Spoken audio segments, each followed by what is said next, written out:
অন্তস্থ হৃদয়ের তৃষ্ণা, লেখিকা শ্রাবণী ইয়াসমিন, পর্ব 17। আনায়া আতঙ্কিত চেহারায় ধীরে ধীরে তার মাথা পেছনে ঘুরিয়ে তাকাতেই সে স্বস্তির নিঃশ্বাস ফেলে। অন্ধকারের গা ঘেঁষে দাঁড়িয়ে থাকা একটা মাত্র ছায়া তার মুখে, শোকস্তব্ধ নীরবতা, চোখের নিচে ক্লান্তির ছাপ, তবুও গলার টানটা করা। নিচে কি করছো? জেভিয়ার কিছুটা গম্ভীর কণ্ঠে শুধালো। আনায়া গলার স্বরটা যতটা সম্ভব স্বাভাবিক রেখে মাথা নিচু করে বলে, পানি ছিল না তাই নিচে এসেছিলাম। জেভিয়ার আনায়াকে তীক্ষ্ণ চোখে একবার পরখ করে ঠান্ডা গলায় বলল, পানি খাওয়া শেষ? আনায়া মাথা নাড়ল, একটু সময় নষ্ট না করে। জেভিয়ার হেঁটে এলো তার দিকে, মুহূর্তেই কোলে তুলে নিল আনায়াকে। আনায়া প্রথমে কিছু বলতে গিয়েও থেমে যায়। তার চোখ পড়ে জেভিয়ারের মুখে, ক্লান্ত, চুপচাপ, মলিন, অথচ তীব্রভাবে অসহনশীল। একটা কথাও না বলে সিঁড়ি বেয়ে উপরে উঠতে থাকে জেভিয়ার। তার কোলের ভেতর বসে থাকা আনায়া শুধু শুনতে পায় তার বুকের ভেতরে ধ্বনি তোলা নিঃশ্বাস। রুমের ভেতরে প্রবেশ করতেই দরজাটা পেছন থেকে টেনে বন্ধ করলো জেভিয়ার। চোখে গভীর ক্লান্তি, ঠোঁটে কোনো অনুভূতির রেখা নেই। আনায়াকে নামালো না, বরং সরাসরি বিছানার উপর ফেলে দিল ধীরে। তারপর সেও জড়িয়ে ধরলো আনায়াকে নিজের সাথে। একটা নরম অথচ শক্ত, পাঁজর চেপে ধরা মতো আলিঙ্গন। আনায়ার নিঃশ্বাস আটকে যেতে লাগলো। তার কণ্ঠে হঠাৎ অস্ফুট শব্দে বেরিয়ে এলো, ছাড়ো জেভিয়ার, নিঃশ্বাস নিতে পারছি না। তার শরীরটা ছটফট করতে লাগলো কিছুটা। নিঃশ্বাস ধরা এক চিলতে আতঙ্ক ছড়িয়ে পড়লো চোখে। জেভিয়ার হাঙ্কি স্বরে বলে, হুশ, নড়বে না একদম, এনার্জি নিচ্ছি আমি। তার বাহু একটু ঢিলা হলো। আনায় ক্লান্ত এক নিঃশ্বাস ফেলে হাড় মতো গলে গেল তার বুকে, নিঃশব্দে গুটিয়ে গেল জেভিয়ারের বুকের মাঝেই। আধো আধো ঘুমের ভেতর আনায়ের শরীরটা যেন একটু কেঁপে উঠছে। অজান্তে মুখটা ভাঁজ পড়ে গেল। সে বুঝতে পারল কিছু একটা ছুঁয়ে যাচ্ছে তাকে, খুব ধীরে, নিঃশব্দে, অথচ তীব্র স্পর্শে। ঘুম জড়ানো চোখে পিটপিট করে তাকাতেই প্রথমে কিছু বুঝে উঠতে পারল না। একটা গা ছমছমে গরম শ্বাস তার ত্বকে ছড়িয়ে পড়ছে। তার দৃষ্টি নামলো নিচের দিকে। নিজের পেটের উপর চোখ পড়তেই চোখ বড় বড় হয়ে যায়। তার জামার নিচের অংশটা উপরে উঠে গেছে। উন্মুক্ত ত্বকের উপর জেভিয়ারের ঠোঁট নিভৃতে নিঃশব্দে অনবরত চুম্বন করে চলেছে সে। একটা পরম মগ্নতা তার চোখে। আনায়া হতবাক হয়ে চেয়ে আছে। গা ঘেঁষে থাকা সেই উষ্ণতা, সেই কল্পনাতীত মুহূর্তের বাস্তবতা যেন তার শরীরকে অবশ করে দিচ্ছে। জেভিয়ার, কণ্ঠটা খুব আস্তে নরম হয়ে বেরিয়ে এলো তার ঠোঁট থেকে। কিন্তু জেভিয়ার থামল না, শুধু নিচু গলায় বলে উঠল, লাভবার্ড, তোমার গায়ের গন্ধ আমার ঘুম কেড়ে নিচ্ছে। আমি দম নিতে পারছি না। My body wants you badly. তার গলায় এক ধরনের মোহবিষ্ট কাঁপন। আনায় চুপচাপ নিঃশব্দে তাকিয়ে থাকে। বুঝতে পারছে না সে লজ্জিত, স্তব্ধ, নাকি গভীর কোনো আবেশে আটকে গেছে। তার দৃষ্টি পড়ে জেভিয়ারের চোখে, যেখানে আছে ক্ষুধা, অধিকার আর এক ধরনের অবসেসিভ পাগলামি, যা তাকে দিন দিন আরও গ্রাস করে নিচ্ছে। জেভিয়ার আনায়ের দিকে ঝুঁকে তার শরীরের অর্ধেক ভর তার উপর ছেড়ে দেয়। সে আনায়ের ঘাড়ে মুখ গুজে হিসিয়ে বলে, গায়ে কি অ্যালকোহল মেখে রাখো আমাকে মাতাল করার জন্য? আনায় কিছুই বলতে পারে না, তার ঠোঁট জোড়া কাঁপছে অনবরত। জেভিয়ার একটু উঁচু হয়ে আনায়ের মুখ বরাবর তার মুখ রাখে। তাদের মাঝে শুধু 1 ইঞ্চি পরিমাণ দূরত্ব। জেভিয়ারের গরম নিঃশ্বাস তার মুখে আছড়ে পড়ছে। আনায়া চোখ বুজে নেয়, আচমকায় তার পড়ে যায় নিচে দেখা তার দৃশ্যের কথা।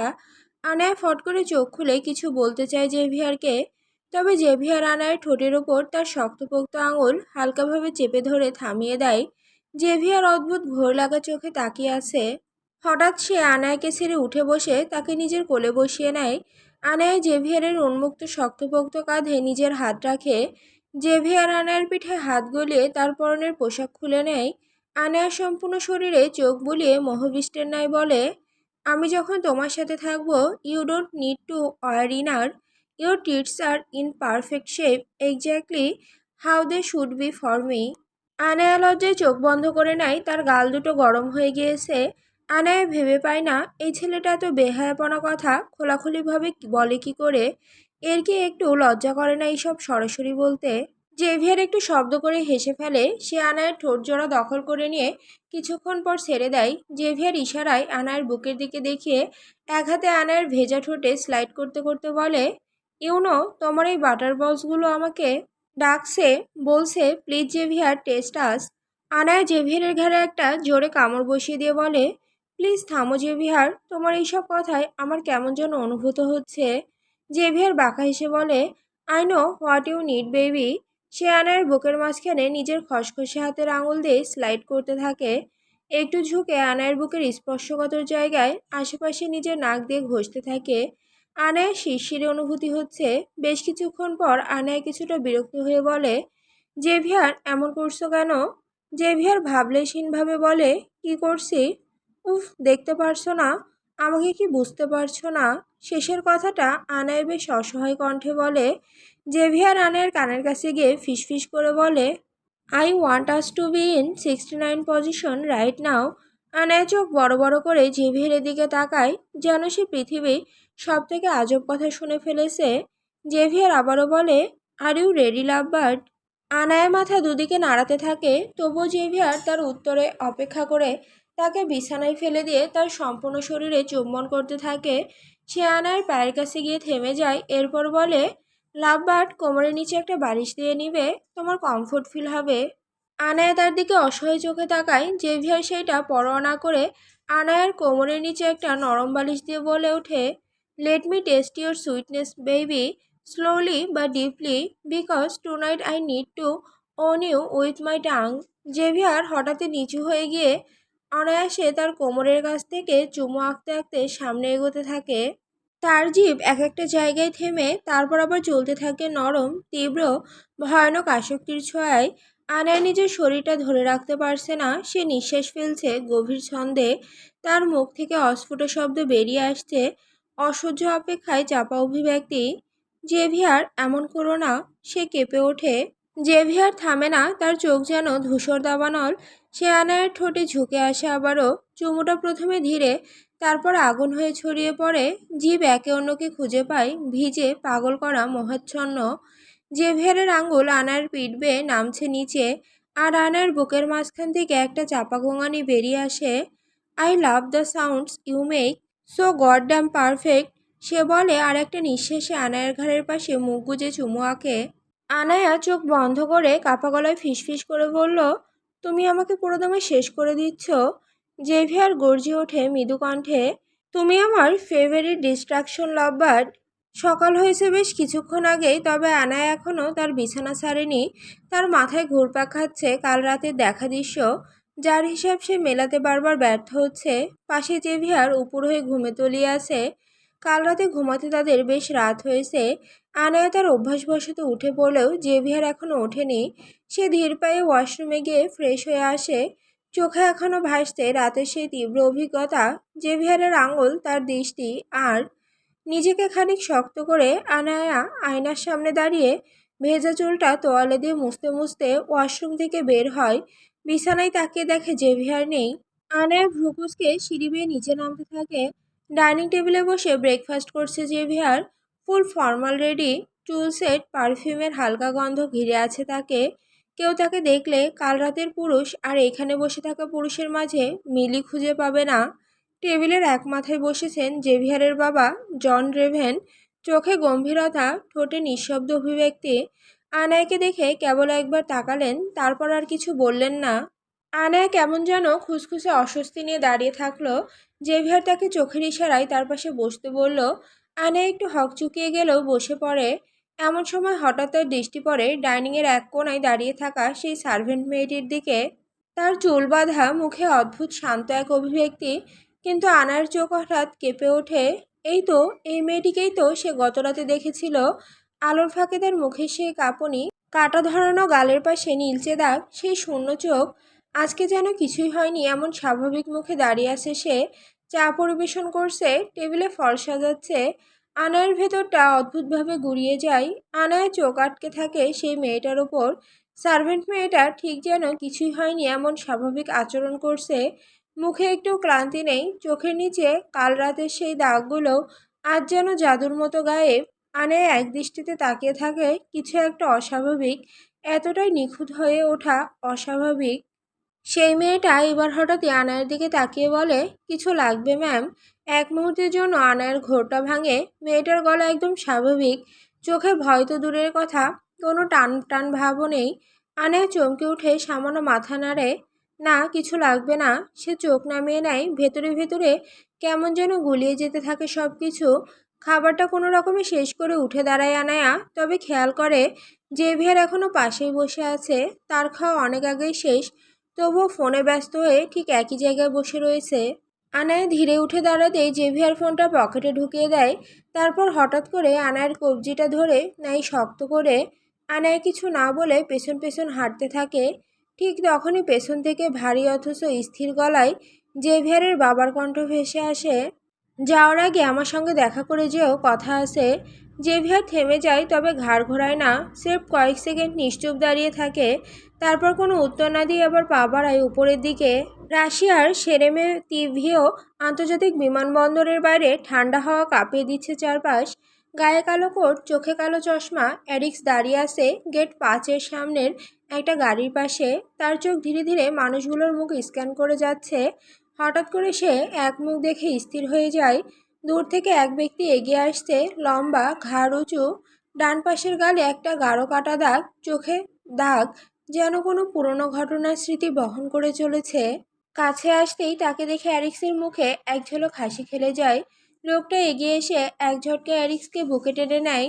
Welcome to Russia bro. Arix হাসি মুখে বলে, হয়তো এইবার আমরা শেষ খেলাটা খেলতে যাচ্ছি। চোখের কোণে বিদ্রুপের রেখা। লোকটা ব্যাগটা গাড়ির পাশে রেখে পকেট থেকে মোবাইল বের করে দ্রুত 1 নম্বরে ডায়াল দেয়। হেই ভেক্টর, কোথায় আছো? অপর প্রান্ত থেকে ভেসে আসে গলা, ভাই বাংলাদেশে আছি, মেয়েটার খোঁজও পেয়েছিলাম, তবে এখন পাচ্ছি না, আর হুট করে গায়েব হয়ে গেল। লোকটা হেসে ওঠে টানা কয়েক সেকেন্ড। বাংলাদেশে থেকে যাও তুমি, তোমাকে এখন আর এখানে দরকার নেই।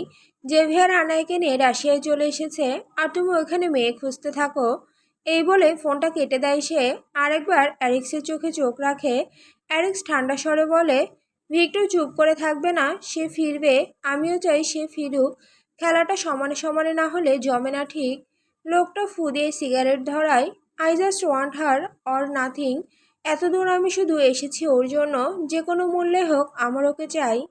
আনায় মাথা নিচু করে বসে আছে বেডের কোণে, তার চোখে জল টলমল করছে। তার ঠিক সামনেই জেভিয়ার হাঁটু গেড়ে বসে আছে। এক হাতে সে আনায়ের হাত ধরে রেখেছে শক্ত করে। একটু আগেরই কথা, জেভিয়ার তাকে রুমে এনে খুব ঠান্ডাভাবে বলেছিল, আজ একটু পর আমার ব্যবসায়িক কাজের সূত্রে অন্য শহরে যেতে হবে। আনাই শুধু চুপচাপ শুনেছিল তার কথা। জেভিয়ার আবারও বলে, সেইখানে আমার মাসখানেক থাকতেও হবে। তখন থেকে আনায় কিছু বলেনি, শুধু বসে আছে অপ্রকাশ্য এক অভিমান বুকে নিয়ে। জেভিয়ার কিছুক্ষণ তার চোখের দিকে তাকিয়ে থেকেও চোখ নামিয়ে নেয়। তার তো কিছু করার নেই, তার যেতেই হবে আজ। আর সে তার লাভবার্ডকে নিয়েও যেতে পারবে না সাথে। সে চাইলেও এটা কখনোই সম্ভব না। সে ধীর কণ্ঠে বলে, কিছু বলো লাভবার্ড। আমি জানি তোমাকে আমার আরও আগে জানানো উচিত ছিল, তবে আমি জানাতে পারিনি। তবে বোঝার চেষ্টা করো, আমার যাওয়াটা খুবই দরকার। না গেলে ব্যবসায় লস হয়ে যাবে। আনায় চোখ মেলে জেভিয়ারের দিকে তাকায়, দ্রুত ফিরে আসবে তো? আমাকে কি ভুলে যাবে? জেভিয়ার উঠে এসে একটানে আনায়কে জড়িয়ে ধরে শক্ত করে। তার গলার একদম পাশে মুখ রেখে ফিসফিস করে বলে, তুমি শুধু বিষ নও, তুমি এমন এক মিষ্টি বিষ যা আমার আত্মাকেও ছুঁয়ে দিয়েছে। You are an addiction from which I can't recover. Anay চোখ বুজে ফেলে। জেভিয়ার ওঠানামা করা বুকের সাথে মিশে থাকে। জেভিয়ার গাড়িতে বসে আছে, তার মাথায় ঘুরপাক খাচ্ছে তার বাবার বলা কথাগুলো। আনায়াকে বিদায় জানিয়ে সে তার বাবার কাছে গিয়েছিল দেখা করতে। জন রেভেন খুবই কঠোরভাবে জানিয়েছেন, আমি কোনোদিন কথা দিয়ে কথার খেলাপ করিনি। আশা করব তুমি আমার নীতি মেনে চলবে। কথা দিয়ে কথা না রাখা পুরুষদের পুরুষ বলে না, তারা হচ্ছে কাপুরুষ। 3 লাইনের এই একটা কথাই যথেষ্ট ছিল জেভিয়ারের টনক নড়ানোর জন্য। সে কখনো দুর্বল হতে শেখেনি। দুর্বলতা তার পায়ের কাছে এসে মাথা নত করে। সে করে না, সে মাথা নত করতে শেখেনি। রাশিয়ার উত্তরাঞ্চলের এক পরিত্যক্ত কারখানার ভেতরে মাটির প্রায় 3 তলা নিচে থাকা গোপন চেম্বার, যেখানে আলো কম, নিরাপত্তা সর্বোচ্চ, আর আলোচনার বিষয় অন্ধকার জগতে শক্তির ভারসাম্য। চতুর্মুখে এক কালো গোল টেবিল, 4 জন বসে, তাদের গায়ে লম্বা কোট, মুখে মাস্কে ঢাকা। কেউ কারো আসল নাম জানে না, জানে কেবল কোড নেম আর ক্ষমতার মাত্রা।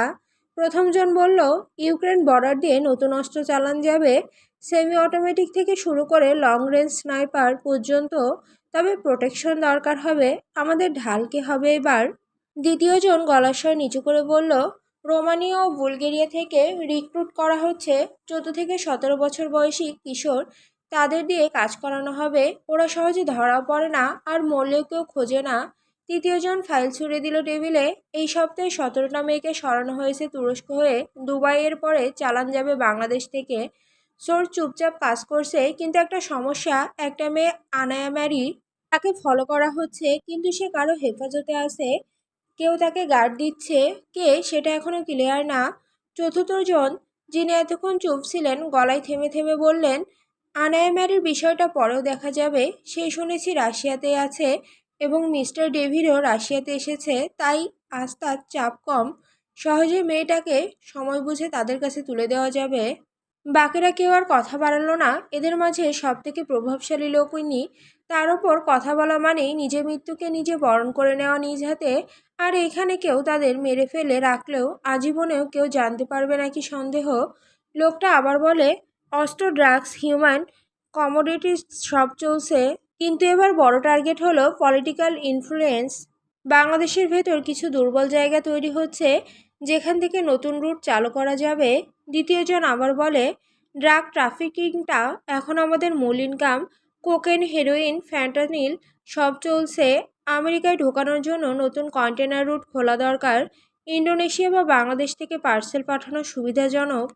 তৃতীয়জন কিছুটা গর্জন করে বলে, বাজার চাই, আর বাজার তৈরি করতে গেলে সন্ত্রাস লাগবে, ভয় লাগবে, ক্ষুধা লাগবে, আর হব আমরা সেই ক্ষুধার জ্বালানি। রাত 1:45, জেভিয়ারের ম্যানশন। আনের ঘুম আসতে না, আসছে একা। জেভিয়ার নেই, আর সার্বক্ষণিক থাকা সেই নিযুক্ত সার্ভেন্টও কিছুক্ষণ আগে বলে গেছে, আপনার বিশ্রাম দরকার, আমি আমার রুমে যাচ্ছি ম্যাম। জেভিয়ারই মূলত আজ তার জন্য নতুন একজন সার্ভেন্টের ব্যবস্থা করে গিয়েছে, যা তার সাথে সার্বক্ষণিক থাকবে, যাতে আনার এক অনুভূত না হয়। এছাড়াও জেভিয়ার তাকে সময় করে একটু পর পর কল মেসেজ করেই যাচ্ছে। আনায়া জেভিয়ারের এত পরিবর্তনের কারণ খুঁজে পাচ্ছে না। লোকটা কি সত্যি পরিবর্তন হয়ে গিয়েছে, নাকি তার সামনে আলগা মুখোশ পড়ে আছে? ঘরটা বেশ উষ্ণ, হিটারের কারণে বাইরে ঠান্ডার রেশ টের পাওয়া যায় না। তবুও একটা অদ্ভুত খালি শূন্যতা আনায়াকে অস্থির করে তুলেছে। সে ধীরে ধীরে বেলকনিতে গিয়ে দাঁড়ালো। ঠান্ডার ছোঁয়ায় কাঁপতে লাগলো গা। সিল্কের রাত্রিকালীন পোশাক গায়ে, হাত দুটো বুকের কাছে জড়ানো। হঠাৎ চোখ আটকে গেল এক অনাকাঙ্ক্ষিত দৃশ্য। বাড়ির পেছনের গ্যারেজ থেকে বেরিয়ে আসতে জন রেভেন, জেভিয়ারের বাবা, কিন্তু যা সে দেখছে তা স্বাভাবিক নয়। তার গায়ের পোশাকের এক পাশ লাল হয়ে আছে, রক্ত। আর সবচেয়ে অদ্ভুত ব্যাপার, এই ঠান্ডার মধ্যেও লোকটা যেন ঘেমে উঠেছে। পেছনের একটি ল্যাম্প পোস্টের আলোতেই রক্তের ছোপগুলো স্পষ্ট দেখা যাচ্ছে। আনায়া ঠোঁট কামড়ে থেমে রইল, তার চোখে বিশ্বাস হচ্ছে না। এই লোকটা এত রাতে রক্তে ভেজা পোশাক জড়িয়ে কোথা থেকে আসছে? ঠিক তখনই জন রেভেন চোখ তুলে তাকালো ব্যালকনির দিকে। সরাসরি আনায়ের চোখে চোখ। আনায় মুহূর্তে জমে গেল। একটা ভয়, চাপা আতঙ্ক আর সন্দেহ তার বুক চেপে ধরল। কিন্তু ভয়ের অদ্ভুত ব্যাপার হলো, ভরকে যাওয়ার বদলে জন রেভেনের চোখে যেন একটা অনড় ঠান্ডা চাহনি। কোনো লজ্জা নেই, কোনো গোপন ভয়ও নেই। সেই চোখের চাহনি দেখে আনার বুক ধক করে উঠল। সে পেছনে ঘুরে ঘরে ফিরে এলো। দরজাটা স্লাইড করে বন্ধ করতেই হঠাৎ গায়ের লোম দাঁড়িয়ে গেল। তার মাথায় তখন কেবল একটা প্রশ্ন ঘুরপাক খাচ্ছে, এত রাতে তিনি গ্যারেজে কি করছিলেন, আর রক্তটা এলো কোথা থেকে?